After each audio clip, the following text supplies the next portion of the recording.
how the government's cynical tax grab is going to hurt everyday Australians. With the federal budget coming up in the next month, there is a housing shake-up to be had. We're talking about capital gains tax, negative gearing, and the implications for investors, renters, and the property market as a whole. So let's unpack what's going on in Australia's market, what the news articles are saying, and my thoughts on the market as it stands at this point in time. And if you're looking for a buyer's agent anywhere in Queensland or Victoria, head over to purposeproperty.com.au to book in a free chat with myself. So as we can see here, the cynical tax grab on property investors will end up hurting you. It's going to hurt the everyday Aussie. So there's a housing shake-up coming. This is an opinion piece in, realestate.com or news.com.au. It now seems certain that next month's federal budget will include cuts to the capital gains tax or negative gearing, or both. The reasoning is simple. The federal budget is bursting at the seams, government spending keeps increasing, and that is contributing to higher inflation that will lead to interest rate rises and a potential recession. The government has to rein things in a bit. It will do this by cutting spending in some places, the NDIS and public service seems to be the most obvious, and levying higher taxes in other areas. Neither are easy to sell to the public, and the government will never outright admit the predicament it has created for itself. An interesting start to this article with a strong opinion that we're spending too much, which I think we can all agree the government is spending a lot of money at this point in time, and that is causing inflation in the economy, and that impacts asset prices at the end of the day. The money has to flow somewhere, and so it's going to flow into asset prices over time. So what is the theory that essentially is playing out at this point in time? The theory goes something like this. Cutting capital gains tax discounts or restricting negative gearing should make property investing less attractive because it will be less profitable. I think that makes sense conceptually. They cut tax benefits, investors are less likely to jump into the market and buy investment properties. That should mean fewer investors and their money in the property market, so you have more homes at more affordable prices for other people to buy. It's a simple idea, but its simplicity defies reality. Many of the young people who would benefit from this policy would be renting and not have much left over to save for a deposit, which you require whether you're buying a $500,000 property or $1 million property. Even if a glut of properties were to hit the market overnight because mum and dad investors could no longer afford to hold these properties at a loss, most would still be unable to buy them. And basically what he's saying there is it's the deposit side. So they might have the income and they might have a small amount of cash flow, but are they going to have the savings built up, the deposits built up to actually put down a 5 or 10% deposit? Ideally 20% even, to buy a property here in Australia. While some new home buyers may enter the market, it would open a multitude of properties up to even wealthier investors who would take the opportunity to buy while the market is cheap and who could afford to absorb short-term losses. That's definitely true. We have the ultra wealthy, and I probably fall in that category for sure. Anyone with multiple properties would be considered significantly wealthy here in Australia. And people who are well-versed in business and well-versed in property portfolio building will absolutely take advantage of the market when there's a good time to buy. So I definitely agree with that point that it'll concentrate the wealth to people who are already in an advantaged position or have created an advantaged position over time. That would in effect create a great wealth redistribution from the middle to the higher classes. It would also, if it had its desired effect, remove rental properties from the pool. That's correct. And this would further tighten an already closed rental market. This means higher rents. Labor discovered this in the mid-1980s when Bob Hawke and Paul Keating abolished negative gearing.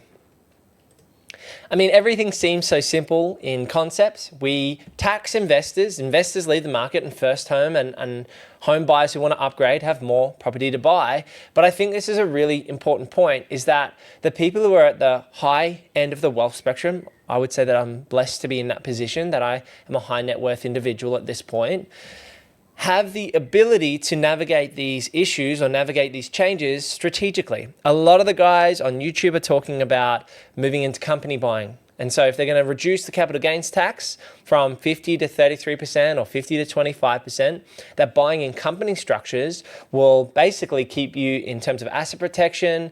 It's a long-term wealth play. When you do sell, you'll have frank dividends retained in that bucket company or the company you buy the property in. So investors who are advanced, who are wealthy in the top 5% and the top 1% will be able to overcome any changes that the governments make. That's the idea of being in business. That's the idea of investing, is that you're going to give yourself the best advantage personally possible to make money, to make wealth, and protect that wealth and accumulate over time and give yourself more lifestyle and more choices. So the other side of the equation is the rental market. And that's what I would be concerned about, is that rents are already high relative to average wages. And the concern in Brisbane, Melbourne, Sydney, Adelaide and Perth, the major 5 cities, would be that rents are going to continue to outstrip wages. So if you're earning $100,000, once you take out the rent, then you take out your utilities, insurances, all your costs just to have a home and live general everyday life are very high, and you're going to have a very low savings rate. Most Australians are lucky to save 10%.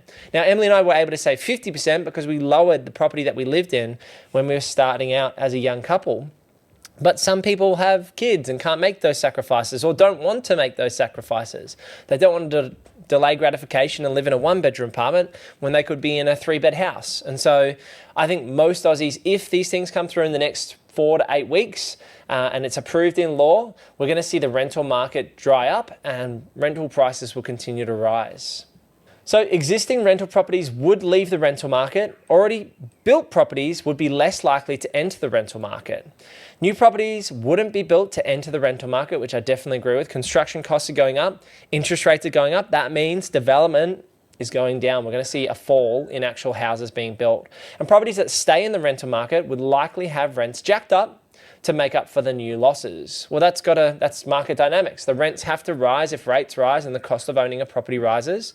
And investors are not getting any negative gearing or capital gains tax benefits. You've got to do every investment, regardless of whether it's physical real estate, gold, stocks, anything, has got to have a risk-adjusted return. And so if there's more risk involved and less return, rents will have to go up to meet the risk to buy an investment property.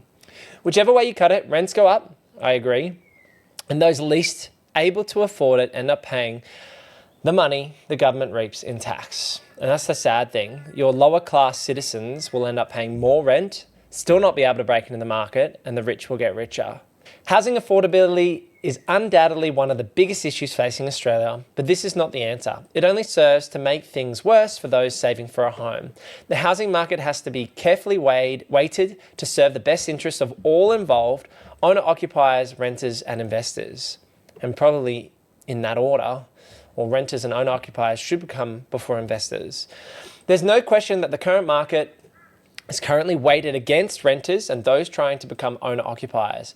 But messing with CGT or negative gearing, I don't think will fix the problem. It would be a cynical cash grab for which the poorest would eventually pay. And it's really sad. The government policy they brought in October, November 2025 around the first home buyer scheme was terrible, really.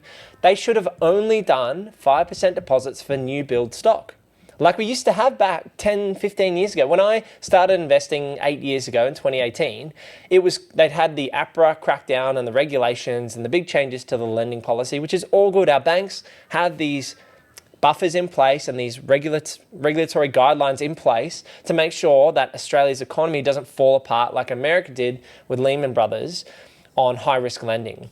And so I think it's good that we've got tighter lending in Australia in general. But the problem is, by stimulating the lower end of the property market for houses up to $1 million with a 5% scheme for any properties and any incomes, it really supercharged the lower end of Australia's property market. You can look at the data we buy heavily in the buyer's agency in Queensland and Victoria. That's where we're servicing at the moment. I can tell you that the bottom end of the market, the lowest quartile of houses, have grown at the highest percentage rate quarter on quarter the last 3 quarters. And what that means is first home buyers who are currently renting, they're going to end up paying more rent in the future and wanting to break into the market in an affordable house in the outer suburbs for, say, $700,000 to $1 million, which is, people will say that's not affordable. That's affordable relative to the other house prices in the major cities. For example, Ipswich, you can buy a house now, it's going to set you back around $850,000 at a starting point in an established suburb. And so they should have, policy-wise, I think they should have only incentivized new builds, which would have focused on creating more stock for first-home buyers and allowed them to break into the market. Now, personally, I think that's a terrible investment if you're a first-home buyer. But if we're caring about creating new stock and not supercharging the established stock, the government should never have allowed that 5% deposit on any incomes to go into the property market and basically mess with the current stock that we've got out there. The flip side, as well as the CGT and negative gearing, will be circumvented by sophisticated investors. I'm a chartered accountant by trade, and I started the buyer's agency just over 5 years ago. And the reality is that there are ways to structure yourself. So say that they only allow negative gearing on 2 properties. I already know, and you're probably thinking this as well, is that if it's only 2 properties, well then I'll make them really expensive properties. So I'll have two $2 million properties, and I'll have them leverage to 1.6 mil of debt on each of those 2 negatively geared properties, because I'm only allowed 2. And so really good investors will get around this. They'll buy a $5 million property in Sydney, in the harbour, and they'll negatively gear the very expensive properties in their personal names. And then they'll go out there and buy in companies and trusts the cheaper properties or the development properties or the granny flat properties, which are multi-income. And so I'm already thinking down that avenue if they make these changes.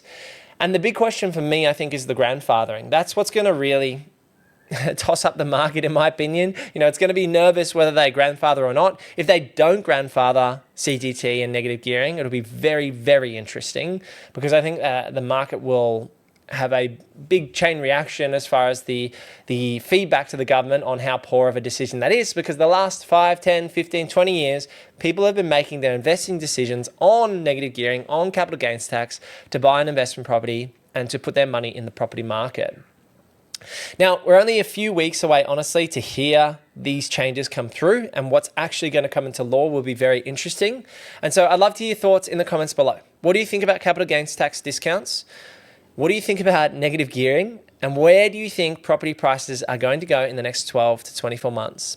If you want to sit down with myself and discuss strategy on all these things and your personal property portfolio, and you're looking to buy in Victoria or Queensland in the next 3 to 12 months, head over to purposeproperty.com.au to book in a chat with myself. And click this video here for more things real estate, renovating, and financial freedom. I'll see you in the next one. Peace.